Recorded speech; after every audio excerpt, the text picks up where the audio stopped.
eye test wise, does Alabama look better than Indiana? No.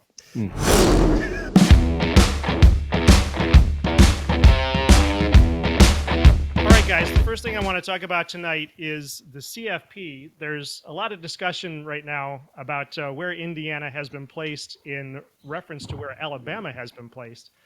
The big question is, can Indiana still make the playoffs, or will the SEC bias push them out? One of our questions is SEC bias even a thing? But the new CFP is out, and the big debate is over the ranking of Alabama and Indiana. Alabama lost to a 5-5 Oklahoma team and dropped 6 spots. Indiana lost to a number 2 Ohio State team and fell 5 spots. A lot of people are wondering if Indiana is going to get pushed out and Alabama snuck in. I believe right now Alabama is 13 and Indiana is 10. Complicating things are the games this Saturday. Indiana is going to play a 1-10 Purdue with Alabama playing a 5-6 Auburn. Will those games work for or against them? Well, will the playing Purdue work for or against Indiana, given that Purdue is 1-10? But again, is SEC bias a real thing, or should Indiana be sacrificed for Alabama? Who's going to draw in the most viewers, and who is the better team? Your guys' thoughts. What do you got? All right, so we're moving on.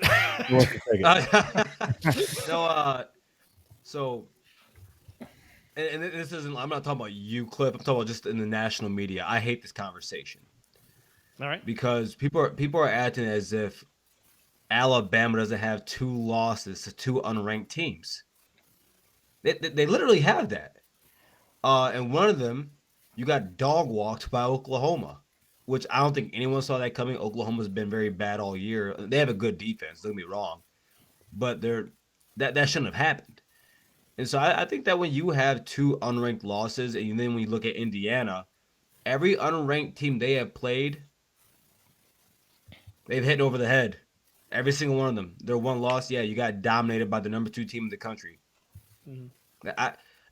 If I told you that Tennessee got dominated by Ohio State, would you be that surprised?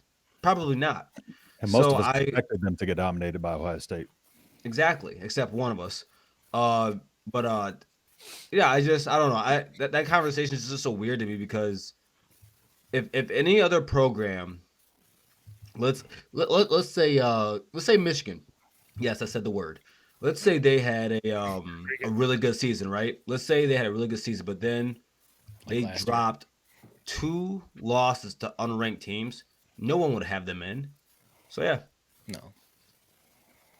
I don't know how you lose to Vanderbilt and make the CFP.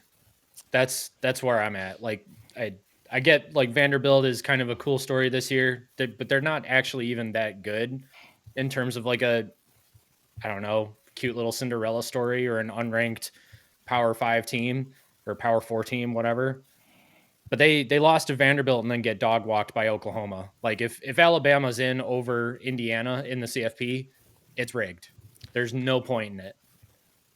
All I'm gonna say is that we saw Alabama for who they were in prime time against Oklahoma, and it's not gonna matter what it's not gonna matter because they're gonna lose to Auburn. I'm calling my shot. Alabama's gonna lose to Auburn, and Indiana's gonna be able to get in because there's no way Indiana's losing to Purdue. I think that's a valid point. Is that Auburn can take out Alabama, and then this whole thing kind of goes away. And if you want to watch a little crime scene of a murder, just watch Indiana and Purdue, because it's going to be so brutal they'll have to take it off the air, I think. If you want the SEC bias, though, all you have to look at Missouri. I'm sorry, if you get shut out by a now 3-loss team, do you deserve? Why do you keep popping back in the rankings? Like, for 3 weeks, it was like, why is Missouri in there? And they got out, and we're like, who was it that Missouri snuck by like 1 point? Who was that? I cannot remember. I have their schedule actually now. I feel like they came back and snuck past somebody by like a point at some point. Auburn by 4. Might have been one of those. Vanderbilt. They only beat Vanderbilt by 3. Yeah, I think that one of those games they came back and it was really close. They barely held on to win that, or they barely came back and won that. But like in my opinion, I believe the SEC bias is real. But Yeah. I think their positioning of Alabama is to just like I think it's to set them up in case something goes awry that they're right there and they can put him in over somebody. But the eye test matters, subjectivity matters.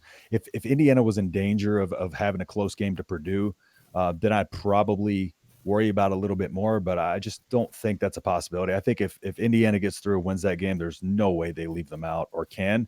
However, crazier things have happened before. Like when they put in Alabama over Ohio State. I can't remember which year that was. I think it was a 2-loss Bama and a 1-loss Ohio State. Mm-hmm. And they put Bama in there. But yeah, so I don't think it's feasible for them to sneak Indiana out of there or sneak Alabama in there in place of Indiana if Indiana's got one loss, because at this point I think there's too much attention on the SEC bias narrative for them to do that and not face a crazy amount of criticism. And just looking at Alabama overall, if the eye test and subjectivity is part of the criteria for the College Football Playoff Committee. And you can't tell me that Alabama has passed more of the eye test consistently than Indiana has. You cannot. That's the point too. Is Indiana's outside of the Michigan game, which was a bit of a struggle. Obviously, they won it. Yep. Ohio State. They have literally just murdered everyone that they have played on the field. Mm-hmm. Like literally. So eye test wise, just regardless of the opponent, they have just done what they needed to do. So yeah. Yep. What if South Carolina beats Clemson? Nobody saw that. Put them in. That's over Indiana. Not over Indiana, but I think South Carolina I think they're a top 12 team. I would argue right now they're probably playing the second or third best in the SEC right now. I don't know. They lost to LSU. They lost to Ole Miss. They lost to Alabama. They've got, let's see, they beat Oklahoma, Texas A&M, Vanderbilt. They barely beat Missouri. They're coming off a huge 56-12 win over Wofford, and now they're at number 12 Clemson. How are you playing Wofford this late in the season?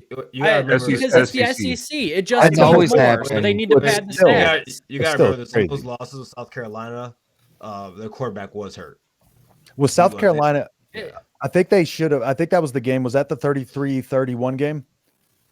South Carolina LSU. I feel like they got cheated out of a win this year. Yes, LSU.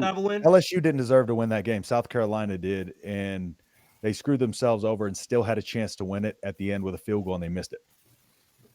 Yeah, but I mean, okay, so like they shouldn't have screwed themselves over, but they're number 15. So if any team looks like if any team right now looks like they're in a position where the CFP committee could be like, we don't really want Indiana in. That argument is for them because if you look at that LSU game, they can take that into account because the criteria for the College Football Playoff Committee is, the eye test is part of it. It's if you look at the actual baselines for it's very subjective, and naturally there's a natural bias when you have a group of people individually picking, on, and not a computer system anymore, picking on what they see because each person's different. But they'll definitely take stuff like that into account. I think there's a shot, but I don't think they get in over Indiana. No.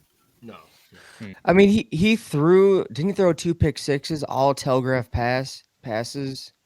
I'm pretty, that is a big rookie mistake. And what is he? He's like a senior now. So yeah, I think Alabama. So what I saw from Alabama, possibly them not being as good as a team, is they got really lucky against Georgia. I think they were up like 28-0. Yeah, 28-0. Then all of a sudden, Georgia storms back.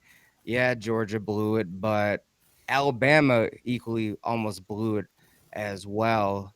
So and then they lost to Vanderbilt. So I think the inconsistency started with the Georgia game. I'm not really surprised they are where they're at right now. I actually don't think that Georgia game is a blemish on Alabama.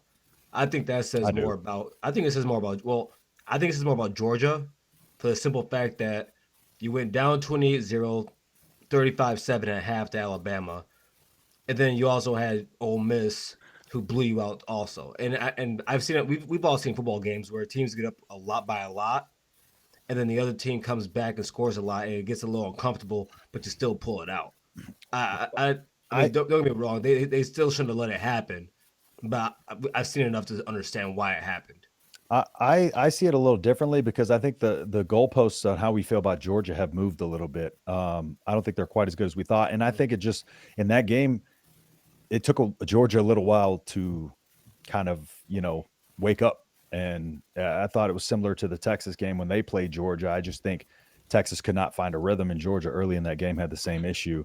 But yeah, so yeah, I mean that one, but also to Garrison's point, we're talking about the committee, and they're not going to look at anything with a win of Alabama as a negative. I mean, so they're only going to look at that game as a positive, just with the SEC bias we talked about earlier. So are you telling us that Georgia's not as good as we Georgia's not as good as we thought that they were? I mean, isn't FSU still a top 10 team? Oh no. What? Who? I'm confused. Yeah, exactly. The guys who got left out last year. Georgia is not as good as we thought they were. No, I know. No.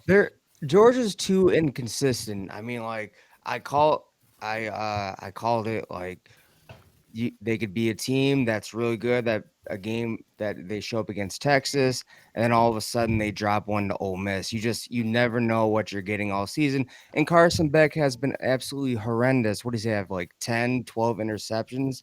They have no quarterback. Their offensive coordinator, I forgot his name, but Mike Bobo. He's not good at all. A big step down from who's it, Todd McCocken, who is with the Baltimore Ravens now. I just think Georgia's also one of those really inconsistent teams this season. At this rate, though, they're about to be able to have like a full longest yard team with the DUIs. So, can they even field a team at this point? I thought all of them were in jail. Yeah, exactly. Exactly. My point. I was going to say real quickly. It's Alabama's biggest fan. They're the two teams they're rooting for the most probably this weekend are obviously probably like a Michigan, but I think it's primarily actually Syracuse and Cal. Knock off Miami and SMU. Yeah. And kind of eliminate the ACC. Speaking of not deserving to be there, Miami.